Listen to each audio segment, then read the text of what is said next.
Bienvenue, chers téléspectateurs, c'est Aline Teibaro avec le journal du 26 septembre. Le Premier ministre Abiy Ahmed a transmis un message de félicitations à l'occasion de la fête de Meskel. Dans un message, il a noté que la junte terroriste et les ennemis de l'Éthiopie ont travaillé ensemble pour enterrer le nom de notre pays avec leur fausse propagande. Selon lui, comme ceux qui ont enterré la croix au loin pensaient que la croix serait enterrée pour toujours. Il pensait que parce que la croix était couverte de poussière, la mémoire serait effacée de la terre et la foi serait effacée du cœur des chrétiens.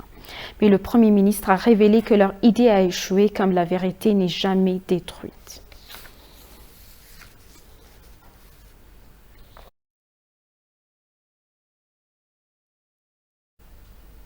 La présidente Sahle-Work Zewde a intérêt l'engagement du gouvernement à renforcer le soutien aux personnes déplacées à l'intérieur de l'État régional d'Amhara. La présidente a rendu visite aux personnes déplacées et aux membres des forces de défense nationale éthiopiennes blessés dans la ville de Dessé. Moubarak Moussa a plus. Près de 400 000 personnes déplacées des zones du nord et du sud de Wallo en raison des agressions du TPLF au cours des 3 derniers mois se sont réfugiées dans la ville de Dessé, dans l'état d'Amhara. Lors de sa visite aux personnes déplacées dans les abris temporaires, la présidente Sahle-Work Zewde a appris que les habitants de Dessé ont fourni un soutien, ce qui n'est pas suffisant pour les personnes en situation humanitaire critique. J'ai laissé mes 2 enfants dans la ville de Raya Alamata dans des conditions difficiles. Mon mari nous a amenés à Dessé. Les résidents de Dessé nous aident beaucoup. Je veux remercier Dieu pour les gens qui nous entourent. Je n'ai aucune idée pour mon fils. Je ne sais pas où il est. Il a 17 ans. Il est très difficile de penser à ce qui s'est passé dans cet endroit. Nous voulons retourner dans notre patrie.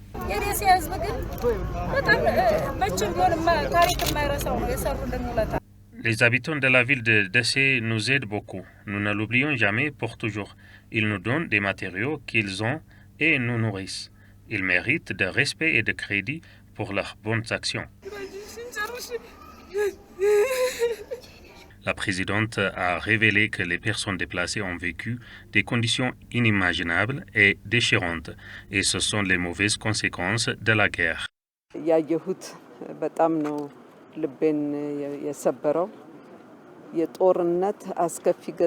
Je suis attristé pour ce que j'ai vu ici dans la ville de Dessé. Tout le monde peut voir à quel point les conflits et la guerre sont trop mauvais. Outre les blessés et les morts, l'attaque du TPLF a provoqué un déplacement massif des civils. Ils ont parcouru des centaines de kilomètres dans des circonstances difficiles. Les personnes déplacées sont confrontées à des souffrances. En visitant des membres blessés de la Force de défense nationale à l'hôpital de référence de Dessé, la présidente a salué le fait que le personnel médical de l'hôpital de référence de Dessé travaille sans relâche pour fournir des services médicaux malgré les installations adéquates.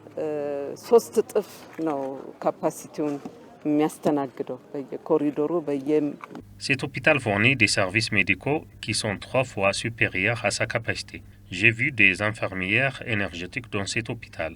Ainsi, je tiens à les remercier pour leur service dédié 24 heures sur 24.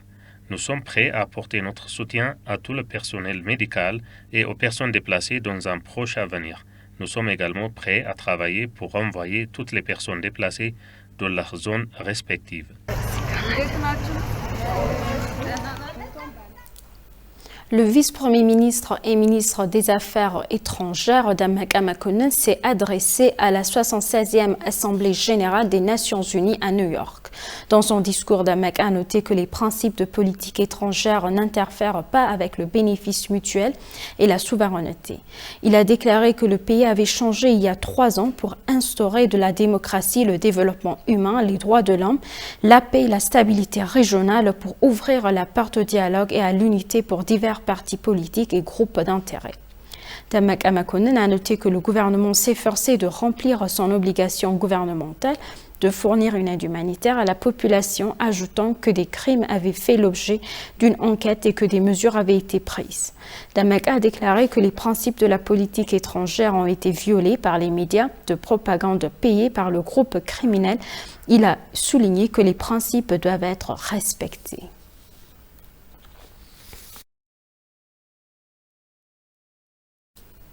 Le vice-premier ministre et ministre des Affaires étrangères Damek Amakonnen s'est entretenu avec le secrétaire général de l'ONU, Antonio Guterres.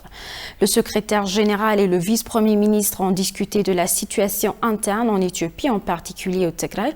Le secrétaire général a réitéré son appel à des mesures vers la paix et a noté la nécessité de faciliter davantage l'accès humanitaire. Concernant le grand barrage de la Renaissance éthiopien, le secrétaire général a souligné l'importance de reprendre le dialogue dans un esprit de compromis et a réaffirmé le soutien des Nations Unies aux efforts de médiation de l'Union africaine. Alors que le ministère éthiopien des Affaires étrangères a déclaré que la communauté internationale est très préoccupée par le renforcement de l'aide humanitaire en Éthiopie, alors que la guerre se poursuit dans le pays.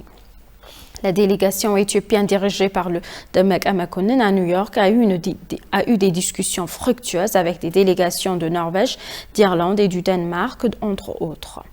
Les pourparlers parallèles ont aidé à dissiper les illusions que les pays auraient pour concevoir sur l'Éthiopie.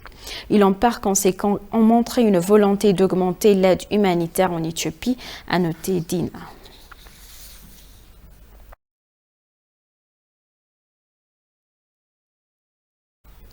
L'Église orthodoxe Tawahedo a appelé le peuple éthiopien à travailler ensemble pour la célébration pacifique de la fête de Meskel Damara.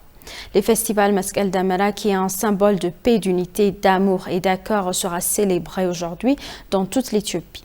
L'Église orthodoxe éthiopienne Tawahedo a appelé à coopérer avec les forces de sécurité dans leurs efforts pour empêcher toute attaque terroriste dans le pays lors de la célébration de Meskel. L'Église orthodoxe a appelé le peuple à célébrer Meskel en mettant en œuvre tous les principes de précaution de Covid-19.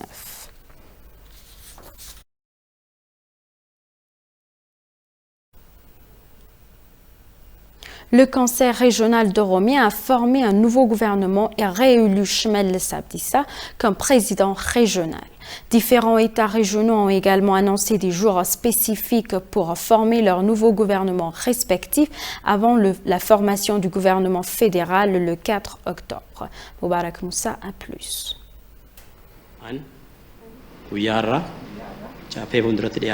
Dans le cadre du plan de l'Éthiopie visant à former un gouvernement national le 2 octobre, à la suite des élections générales, différents États régionaux sont soit sur le point de le faire, soit ont déjà formé un nouveau gouvernement avant la formation du gouvernement national.